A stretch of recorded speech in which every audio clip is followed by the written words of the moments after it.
Okay, hey, we are back. Sorry about that. My phone cut out because I didn't have enough space. Boo! Anyway, you can help me out by subscribing. If I get up to 1,000 subscribers, I can actually screen share and just do it all from my computer, and it'll look more professional. You can probably see it better, and it'll be wonderful. So please, like, subscribe to this video. So I'm going to pick up where I left off. And again, I just wanted to clarify because I did say that I took off some blue and I left some blue. So what I meant by that was around Into the Eternal, I had a lot of blue. So basically all I did was I selected this area that I wanted to get rid of the blue, and I did Command U, chose my cyans, and then I I just selected all the blue and then just went 100% lightness and it took it all out. So you see over here, nice and white, there's nothing behind the black there. That's what I meant by that. So I did save some blue, so when I printed it out I could see it. Okay, so there it is. There's my page. There's my blue layer. Everything's in blue. There's my white layer. On this particular one, I only used 21% opacity on the white layer. And the reason I did that is because this is pencil, and pencil is lighter. It was a little bit harder to see. I wanted to make sure I could see everything so I could ink it well. All right, so that's what I did on that one.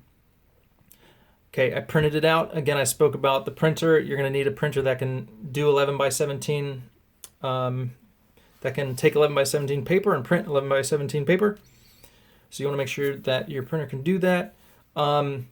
This particular page is buried, but I do have this one. This is page 2 that I recently worked on. This is already done. Okay, so this is what I inked over. All right, the first time I tried it, it came out crooked. See that edge? It was coming off the edge. So the printer printed it crooked. I had to print it out again, but here you can kind of get a glimpse of the blue lines. You know, pretty visible. Now, also, on page 2, on this page, I actually did my roughs with a ballpoint pen. All right?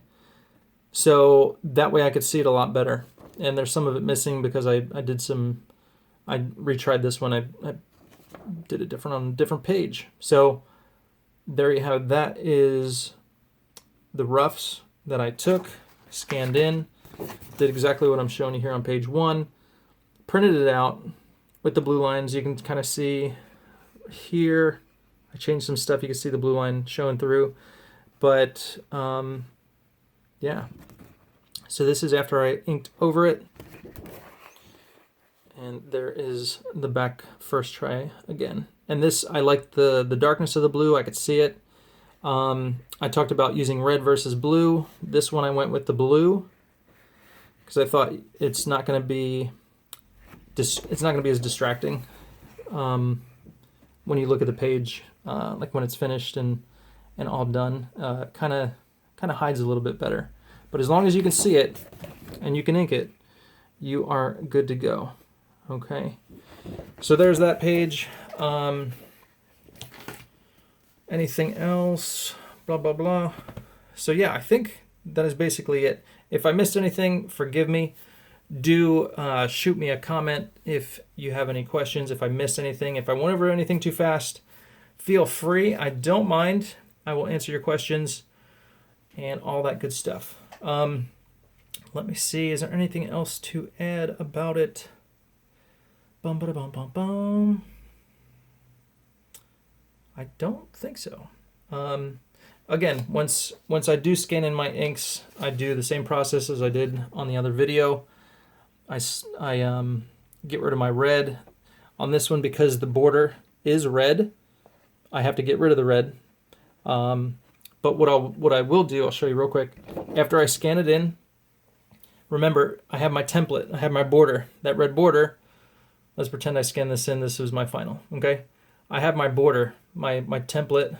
Okay, so what I'm going to do is I'm going to drag these guides down from the top so I know exactly where my page ends, okay? Oops, sorry. All right, so I have my guides around it. All right, this is the bleed. This is your trim. Okay, and this line is my margin. All right, so I put it all the way to the outside. When you send it to the printer, it's going to be here. They're going to trim it here, but that just makes sure that, you know, you're going all the way to the edge and you get that bleed on your pages. Okay. All right, so I do this. I got my guides around it. Now I'm going to go Command U. That didn't work. Let me see. Oh, maybe because the layer was hidden. So I go down to my layer of my pencils. I hit Command U. All right, another little trick. Okay, since I already did this, if I hit Command Option or Command Alt with it, and I hit U, it's gonna already remember what I did before, and it's gonna delete all the blue for me. Okay, so it's a little quick step. But the red is still here because I didn't do that last time. I just hit red, select it with this little slider, lightness 100%, and the red is almost all gone. I'm going to mess with this a little bit more. Okay, now I can still see it a little bit. I don't know if you can, but I can still see it. So to fix that, I'm going to pretend this was really inks. I'm going to do Command Option M for curves, and it deleted it all, and you can't see it. But now my pencils are really light because it's pencil, it's not ink, right? So anyway, I think that is it.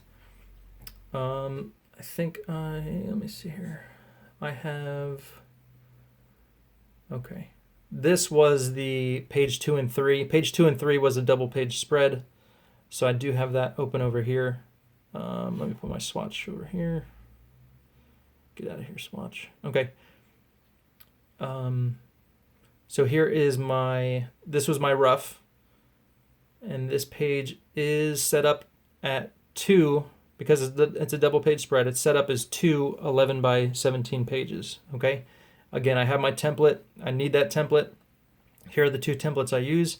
This one is for double page spreads. I could print this out on 8.5 by 11 and then draw all over it. Okay.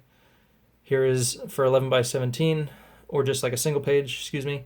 So that's double page, that's single page. I print it out small, I draw it small, and then I blow it up in Inket. And why do we do this is, I believe, because when it's smaller, you can see it better. You can get your proportions a little more correct. Things like that. When you're working on such a big sheet, and you know, if your table is angled, your eye is going to see things differently. So a body, if you're doing a huge body, you know, because your angle is a little off, you're not straight on top of it. It might be just a little hard to work with. But anyway, my wife is calling me back, so I need to go this time. But thank you guys so much for hanging out. Please shoot me any questions if I missed anything. My book, Shadow Sentry, is up on Indiegogo. The pre-campaign is live. So if you want to see more of this guy and check out this cool 90s action, go to Indiegogo, type in Shadow Sentry, and it will show up there. You can also check the description below. I'll post it down there. Or go to my website, ericninotowskiart.com, for a whole bunch of cool stuff. I got a store with a bunch of prints and all that stuff. So I appreciate your support. Please subscribe, please like, and be cool. Till next time, I'll see you guys later.